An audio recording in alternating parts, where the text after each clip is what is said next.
안녕하세요. 오늘도 사연살롱을 찾아주셔서 감사합니다. 저는 40대 후반의 여성이에요. 평범한 가정에서 자랐어요. 아버지는 회사를 다니시고 엄마는 잠깐 일을 하시다가 저와 동생을 키우려고 회사를 관두셨죠. 엄마는 저희를 키우면서 열심히 저금도 하시고 투자도 하셨어요.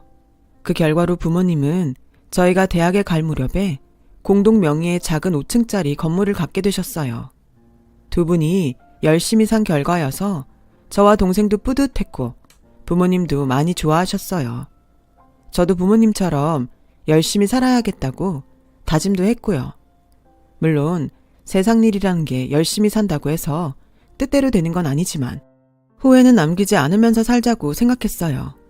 그런 덕에 저는 대학 때 공부도 알바도 후회 없이 할 수 있는 한 다 해봤던 것 같아요. 그러다 보니 어느덧 졸업때가 다가왔어요. 저는 작곡을 전공해서 외국으로 유학을 가는 친구들이 많았어요. 하지만 저는 냉정하게 생각해 봤을 때 제 수준이 작곡으로 먹고 살 수 있는 정도는 아닌 것 같더라고요. 유학을 다녀왔다고 해서 그 돈을 쓴 만큼 결과를 낼 수 있다는 생각도 안 들었고요. 그래서 저는 유학이나 대학원 진학이 아닌 다른 길을 선택했어요. 바로 돈을 벌 수 있는 음악학원을 차렸어요. 부모님은 저한테 어느 정도는 뒷바라지 해줄 수 있으니 대학원이라도 가라고 하셨지만 저는 그러고 싶지 않았어요. 제가 어느 수준인지 정도는 파악하고 있었거든요. 대학원에 간다고 해서 그렇게 열심히 할 것 같지도 않았고요. 저는 제가 그동안 일하면서 모아놓은 돈에다가 대출을 받아서 학원을 열었어요. 제가 4년제 대학에서 음악을 전공한 원장이라는 걸 중점적으로 홍보했더니 학생들이 점점 모여들기 시작했어요. 저도 학생 한 명 한 명 열심히 가르쳤어요. 학원은 1년이 지나자 학생 수가 굉장히 많아지더라고요. 혼자서는 감당이 되지 않아서 저와 함께 하루 종일 있을 부원장과 시간제로 와서 애들을 가르칠 선생님들 둘을 더 뽑았어요. 이 정도면 젊은 나이에 성공한 것 같은 기분이 들어서 스스로가 뿌듯하고 매일이 보람찼어요. 저는 학원이 잘 되는 재미에 푹 빠지게 되었죠. 개원하고 4년이 되던 해에는 동네에서 제일 큰 건물에 2층 전부를 계약해서 학원을 옮겼어요. 엄마가 부모님 건물로 들어오라고 하셨지만 저는 부모님 도움 없이 하고 싶었어요.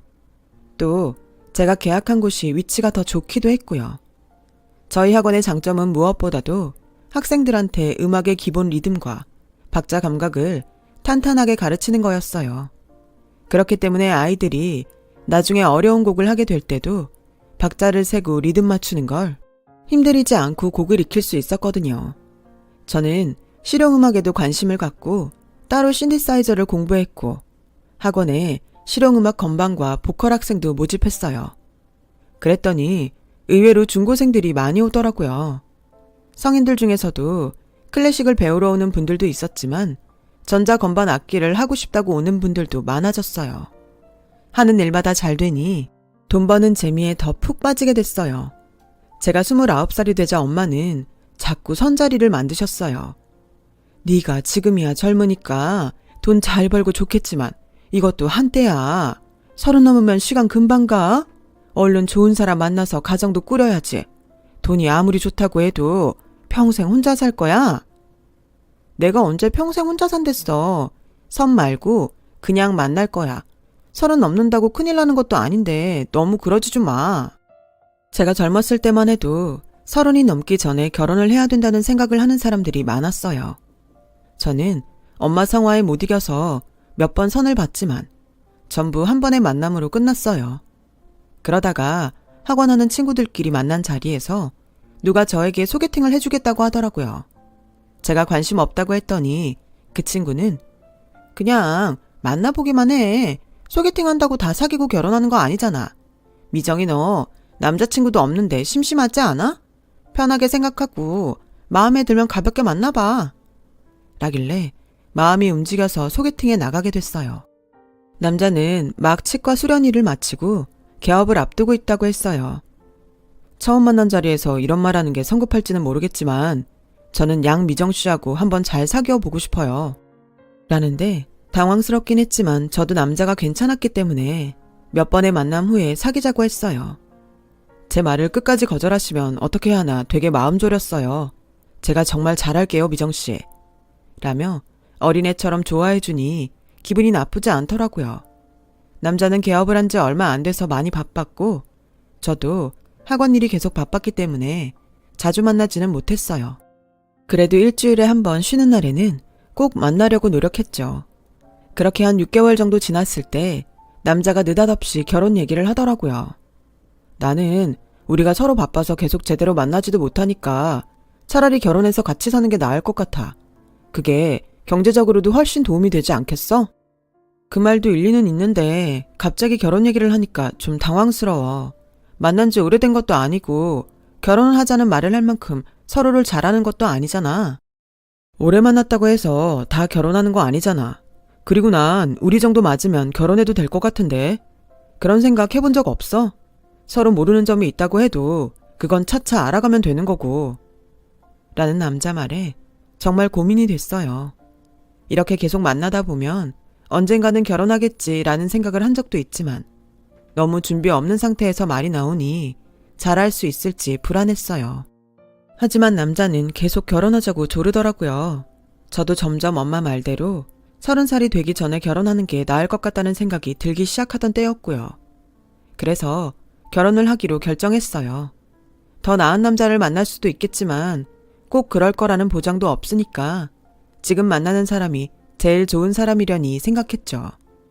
부모님은 제가 결혼에 관심 없는 줄 알고 계시다가 제가 결혼을 한다고 하니까 두 분 다 많이 기뻐하셨어요. 남자가 치과 의사라고 하니 엄마는 직업 때문에 더 좋아하셨죠. 저희는 양쪽 집에 인사를 드리고 상견례를 가졌어요. 남자 아버지는 목재상을 한다고 하셨고 어머니는 평범한 주부였어요. 여동생이 한 명 있는데 해외에서 공부를 한다고 했고요. 남자 부모님이 생각보다 드센 것 같았지만 선입견이려니 생각했어요. 상견례 후 엄마는 조심스럽게 생각했던 것보다 부모님이 점잖은 분들은 아닌 것 같다. 남자애만 보면 그다지 나쁘다는 생각은 안 드는데 그래도 집안 분위기 무시 못하잖아. 라고 하셔서 저도 좀 망설이는 마음이 생기더라고요. 저희 가족은 고민 끝에 사람을 잘 알지 못하면서 판단하지 말자고 결론을 내렸고 저와 남자는 결혼 준비를 시작했어요. 솔직히 제가 얼마나 더 좋은 집안을 만나겠다고 나 좋다는 사람들을 뿌리치는 게 도리상 아니라는 생각을 했어요. 시간이 흐르고 저와 남자는 결혼을 하게 됐고 신혼생활을 시작했죠. 그리고 한 달도 안 돼서 시어머니와 마찰이 생겼어요. 어느 날 학원에 가보니 원장실 앞에 이상하게 생긴 금색 장식품이 걸려있더라고요. 누가 걸어놓은 건지 물어봤더니 시간제로 오는 선생님 한 분이 조심스럽게 아까 제가 오기 전에 어떤 할머니가 원장 선생님 시어머니라면서 이거 걸어놓으러 왔다고 하시더라고요. 어떻게 들어오셨냐고 하니까 원장님 시어머니라고 하고 주인한테 열쇠 받았대요. 시어머니한테 전화를 해서 확인을 해보니 맞다고 하는 거였어요. 내가 거기 주인한테 얘기 잘 해놨어. 너 좀 잘 봐달라고. 그게 돈을 불러오는 거라니까 잘 걸어놓고 있어야 한다. 어머니, 생각해 주신 건 너무 감사한데요. 그래도 아무도 없을 때 열쇠 받아서 들어오시는 건 저나 다른 선생님들 입장에선 좀 불편해서요. 내가 내 며느리 학원 가는 게 뭐가 어떻다고 그래. 내가 네 시어머니라니까 주인도 얼른 열쇠 주던데. 너도 참 별나다. 기껏 생각해서 갔는데 네가 이럴 줄은 몰랐구나. 아니요, 오신 걸 말씀드리는 게 아니에요. 문 열지 않은 시간에 저도 없는데 들어오셔서 그게 좀 걸린다는 거죠. 그리고 저 생각해 주신 건 너무 감사한데요. 앞으로 장식품 같은 건 저하고 의논하시고 사셨으면 좋겠어요. 그 말이 그 말이잖냐. 내가 한 게 다 마음에 안 든다는 거잖아. 됐으니까 그만해라. 라더니 전화를 뚝 끊어버리더라고요. 저는 건물 주인한테 시어머니한테 열쇠 줬냐고 조심스럽게 물어봤어요. 주인은 아주 곤란한 표정으로 내가 아무리 시어머니라고 해도 무슨 증거가 있는 것도 아니라 난처했어. 원장님 결혼식에 갔어도 시어머니까지 챙겨보는 건 아니잖아. 근데 하도 길바닥에서 큰 소리로 우기니까 어쩔 수 없이 줬지. 혹시 학원에 무슨 실수라도 했어? 나도 원장님 학원 잘 되고 평판 좋으니까 우리 건물 이미지에도 도움이 돼서 좋은데 문제라도 생기면 곤란하니까 당장 열쇠 바꿔줄게. 그런데 다음에 더 황당한 일이 생겼어요.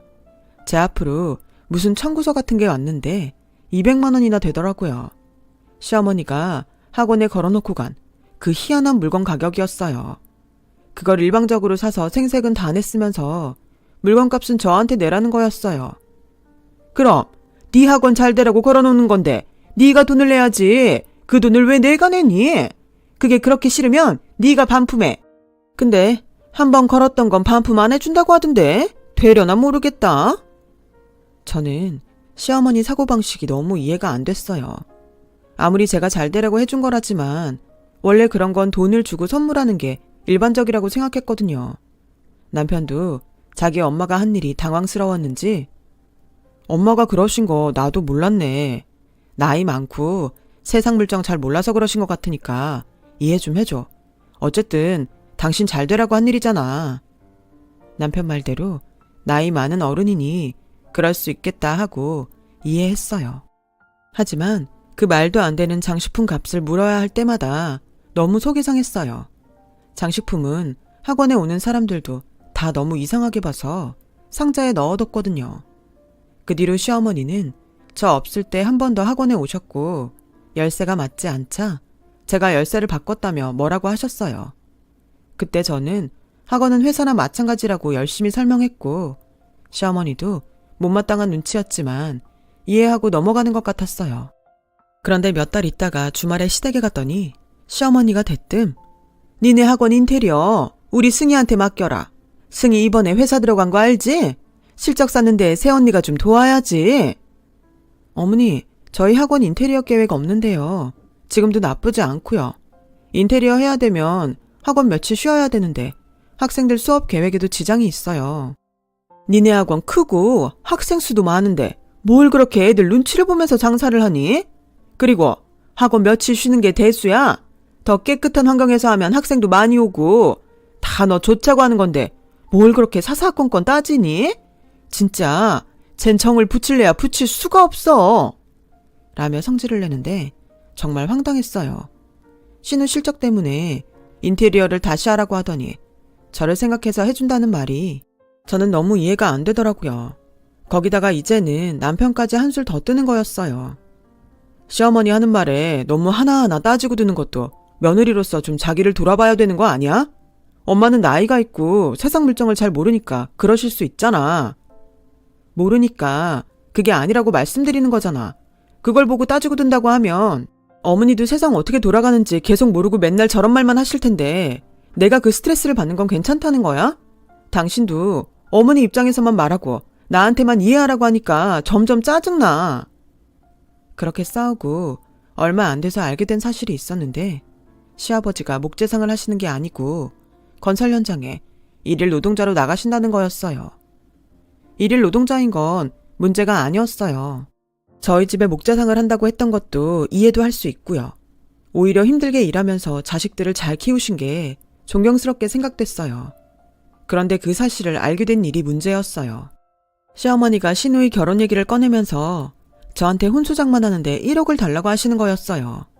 신우이가 대학 때부터 사귀던 남자친구가 있었는데 이번에 취직을 하고서 결혼하기로 했다면서요.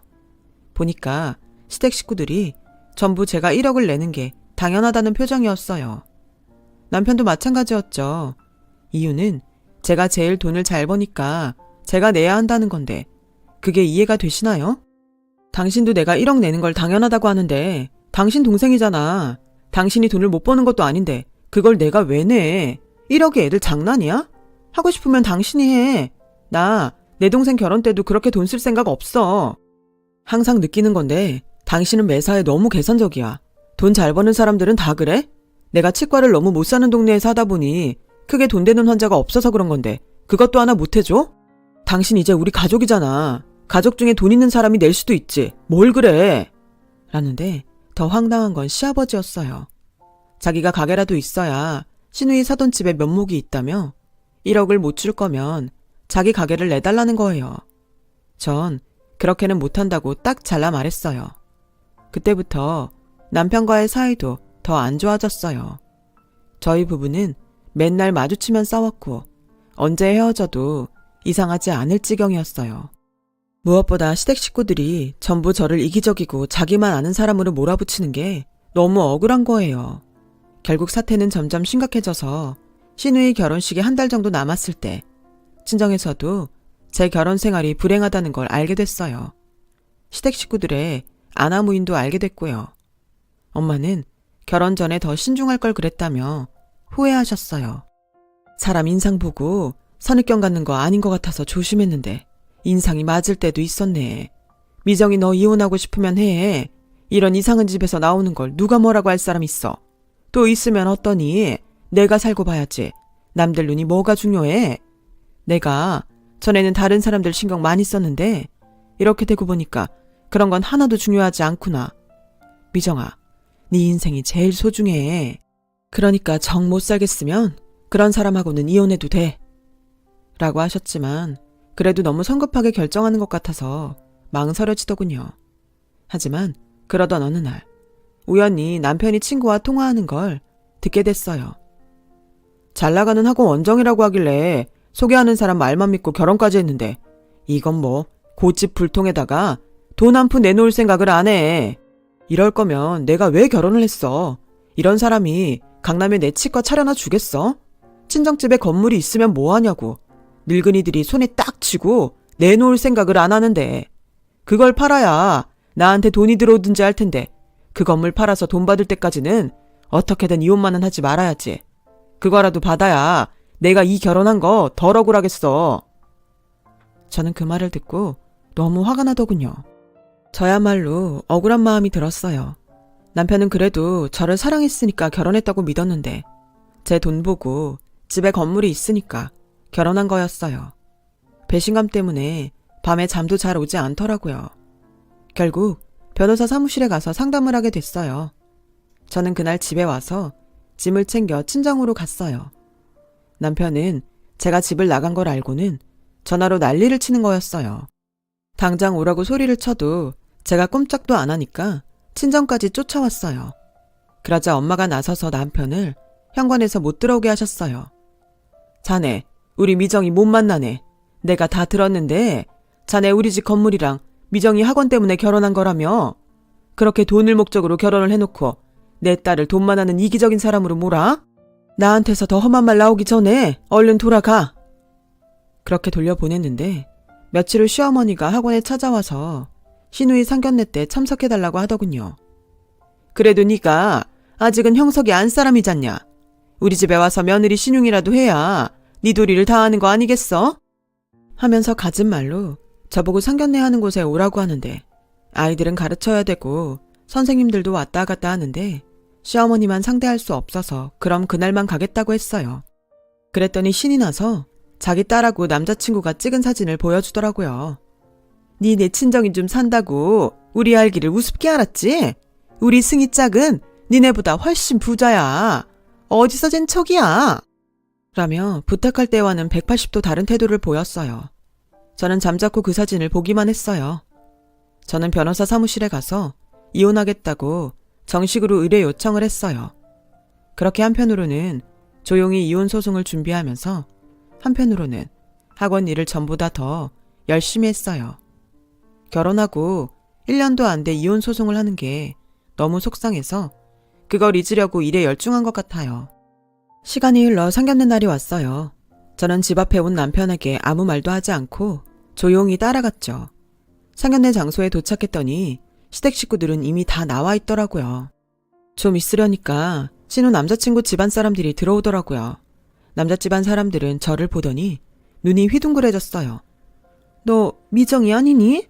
어머, 네가 이 자리에 어떻게 와 있어? 라고 남자 어머니가 말하자 시댁 식구들은 어리둥절해서 저를 보더라고요. 어머니뿐만 아니라 아버지와 남자 형 그리고 남자까지 저한테 아는 척을 했거든요. 안녕하세요 삼촌 숙모. 이런 자리에서 뵙게 됐네요. 찬우도 오랜만이다. 잘 지냈어? 라며 제가 인사를 하자 신우는 당황해서 찬우를 쳐다보더라고요. 우리 사촌 누나야. 근데 누나가 여긴 왜 있어? 잠깐만. 여기 왔다는 건 가족이란 말인데? 그럼 누나 속이고 결혼했다는 사람이 혹시? 라고 하자 다들 놀라서 서로를 보더라고요. 그래 맞아 찬우야. 우리 집 건물하고 내 수입 노리고 결혼한 사람이 바로 이 남자야. 네 여자친구 오빠. 삼촌, 숙모, 혹시 모를까봐 말씀드리는데 아직까진 제 시아버지인 이분은 목재상을 하시는 게 아니고 그냥 건설 현장에 일하러 다니세요. 시어머니는 돈 들어오는 거라고 무조건 학원에 이상한 물건 갖다 놓고 그 돈 저한테 갚으라고 한 그분 맞아요. 그 얘기는 들으셨죠? 찬우, 결혼 전에 다 알아야 될 것 같아서 제가 별거 중에도 이 자리에 나왔어요. 남편과 시댁 식구들 낯빛이 확 변하더라고요. 시어머니는 제 팔을 붙잡고서 얘가 지금 무슨 말을 하는 거야? 네가 아무리 요즘 형석이하고 싸워서 사이가 안 좋아도 그렇지 없는 말하고 그러는 거 아니지? 제가 무슨 없는 말을 해요. 그리고 저 이혼할 거라는 거 삼촌네 식구도 다 알아요. 제가 변호사 소개를 어디서 받았는데요. 삼촌이 친한 변호사 알려주셔서 간 거예요. 어떻게 인연이 이렇게 되나 모르겠네요. 찬우야, 네가 전생에 나라를 구했나 보다. 이런 여자랑 엮이지 말라고 내가 나온 걸 보니까. 신우는 그 말을 듣고 파랗게 질려서 막 떨더라고요. 상견례는 시작도 전에 파토가 났고 삼촌과 숙모는 완전히 속았다며 불쾌한 표정으로 그냥 가버렸어요. 신우이는 사촌 동생과 함께 나가더니 싸우는 소리가 들리더라고요. 저는 원망스럽게 저를 보는 시댁 식구들을 두고 그 자리를 나왔어요. 며칠 뒤 삼촌 집에서 결혼 이야기는 없던 걸로 했다는 얘기를 들었어요. 게다가 남편이 새 들어있는 건물 주인이 저희 아버지랑 아는 사이여서 남편은 매일 전전긍긍한다고 하더라고요.